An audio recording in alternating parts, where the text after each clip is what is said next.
Sir अपना नाम बताइए। डॉक्टर मयंक श्रीवास्तव। आपकी सोसाइटी का नाम क्या है? मेरी society Shrimati Padma Smriti association for excellence, जो कि सन 2018 से कार्यरत है।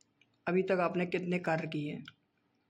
अभी तक जो हमारे उद्देश्य थे, हमारी जो सोसाइटी है, जो संस्था है, उसके जो उद्देश्य थे उसके अकॉर्डिंग हम कार्य कर रहे हैं, जिसमें कि जो ज़रूरतमंद बच्चे होते हैं उनके लिए शिक्षा का हमने कार्य किया।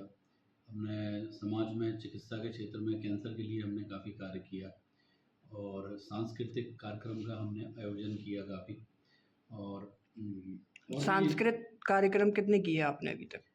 सांस्कृतिक अभी 2 या 3 कार्यक्रम हुए हैं और निकट भविष्य में 2 कार्यक्रम और होने वाले हैं, जो कि पहले से प्लान हो चुके हैं। शासन से आपको कितनी सहायता या कुछ मिला है अभी तक? अभी तक तो हमने ऐसा प्रयास भी नहीं किया कि हमको कोई सहायता दी जाए शासन से, और अगर निकट भविष्य में या भविष्य में कभी हमको आवश्यकता पड़ती है और इस प्रकार का जो आयोजन है, अगर शासन को ऐसा लगे कि उसके लिए हम अनुदान दे सकते हैं, जिससे कि इन कार्यक्रम को और बृहद स्तर पर किया जा सके। अभी जो आप गौरैया के लिए जो कर रहे हो, आपके मन में विचार कहाँ से आया?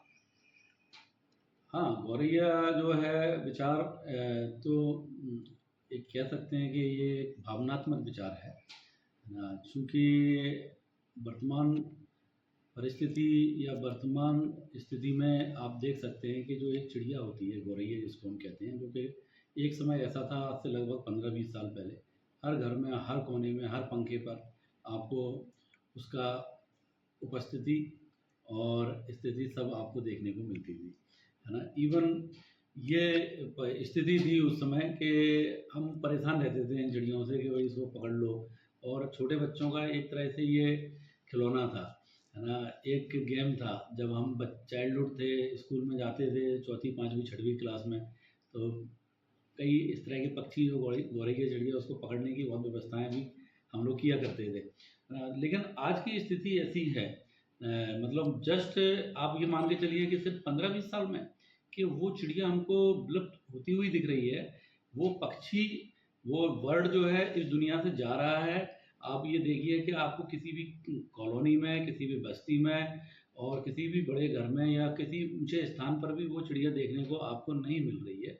तो हम लोग इस पे प्रश्न करते हैं शासन पर, प्रशासन पर, कि आप अभयारण्य को बनाइए, आप जूलॉजिकल पार्क बनाइए, जिससे कि हम इनको प्रिजर्व कर पाएँ।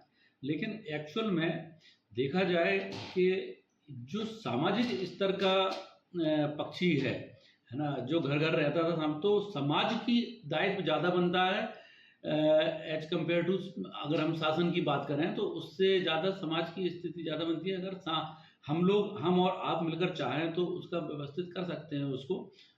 उसको कहीं अगर आपको गौरैया चिड़िया देखने को मिलती है, और फॉर्चुनेटली चूँकि आप सौभाग्यवश आज मेरे सामने एक प्रश्न पूछ रहे हो, पिछले 3 साढ़े 3 साल के बाद आज सुबह ही मुझे गौरैया के दर्शन हुए और मैं बड़ा देर तक उसको देखता रहा, और वो अकेली चिड़िया इधर-उधर घूम रही थी। तो मैं दोहराऊँगा अपनी बात को कि ये एक भावनात्मक निर्णय है ना। विचार आपने जो पूछा कि कहाँ से आया, ये है, करना चाहिए और सभी को करना चाहिए समाज में आगे बढ़कर इस प्रकार। ये कार्यक्रम कब से चालू करोगे आप? नहीं, ये कार्यक्रम तो आप ये मानिए कि लगभग चालू ही है, कर रहे हैं किसी न किसी परिप्रेक्ष्य में उसको। लेकिन परंतु हमारी संस्था का एक ऐसा विचार आया, हमारी संस्था के जो भी वरिष्ठ सदस्य हैं उन्होंने हमको एडवाइस दिया इसमें कि क्यों ना हम इनका अपना नाम बताइए। मेरा नाम डॉक्टर शिवानी है। आप गौरैया के बारे में कुछ बताएं मैडम। गौरैया के बारे में इतना तो मुझे आइडिया नहीं है, लेकिन जब मैं छोटी हुआ करती थी तो उस वक्त जब मैं गांव जाती थी अपने फार्म हाउस पे, तो वहाँ मुझे कभी कभी देखने के लिए मिलती थी। अभी प्रेजेंट टाइम में तो मैंने नहीं देखा है। और जो भी मैं रहता था, जैसे मेरी दादी हुई या मदर हुई, तो उनको थोड़ा बहुत खिलाती पिलाती थी, तो तभी मैंने देखा है। अभी इसके बारे में मुझे इतना आइडिया नहीं है। मैडम अपना नाम बताइए। मेरा नाम प्रज्ञा श्रीवास्तव है। आप किस सोसाइटी से हैं? मैं ये एसोसिएशन से हूँ। किस पद पर हैं आप? मैं ट्रेजरर हूँ इसमें। आप गौरैया के बारे में कुछ बताएं मैडम। गौरैया के बारे में अब तो खैर देखने को मिलती नहीं है, पहले बचपन में हमने बहुत देखा है, वो बहुत खेलते भी थे, उनके पीछे पीछे भागते थे। जैसे मतलब हमारे यहाँ तो फार्मिंग होती है, गेहूँ सूख रहा है उसमें भी है, देख रहे हैं। पर हाँ, अभी मैं जस्ट भोपाल गई थी, तब मैंने वहाँ देखी है गौरैया। यहाँ तो नहीं मिली देखने को, वहाँ पे पेड़ पे एक दो गौरैया मेरे को देखने को, तब मैं भी ये विचार कर रही थी वहाँ देख के कि ग्वालियर में तो बिल्कुल दिखती ही नहीं है, और कब से नहीं दिखी है। वहाँ पर थोड़ी बहुत हैं, पर यहाँ तो नहीं है।